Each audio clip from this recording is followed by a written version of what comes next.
कसे काय मंडळी, गणपती बाप्पा मोरया. आज सकाळ सकाळी आमच्या घराच्या एकदम जवळ कुंभार माणन असं त्यांचं घर आहे. त्यांच्याकडे आपण गणपती बाप्पांचं दर्शन घेऊ गेलेलो.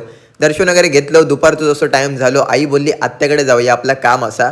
सगळ्यात पहिलं स्टॉप आपण परुळे बाजार क्रॉस केल्यानंतर येसू आका मंदिर जवळ घेतलो. आणि आम्हीच नाही, या साईडला जाणारो प्रत्येक व्यक्ती हैसा थांबल्याशिवाय पुढे जाऊचोच नाही. तर दर्शन वगैरे घेऊन झाला. आणि हल्ली परत पाऊस पडक स्टार्ट झालेला. सारखं तर नाही, पण मध्ये मध्ये पडत राहता. त्यामुळे असं ढगाळ वातावरण झालेलं. जाता आता चिपी एअरपोर्ट बघितलं आणि आमच्या आत्याचं घर एअरपोर्टच्या एकदम जवळ असा. सुंदर सड्याचा आनंद घेत घेत आम्ही आत्याच्या घराच्या एकदम जवळ इल्लेलो. आणि इकडची बरीच घरा अशी सकल बघत असत. गाडी आपणाक वरतीच लावची लागता. सो ह्या असा माझ्या आत्याचा सुंदर घर.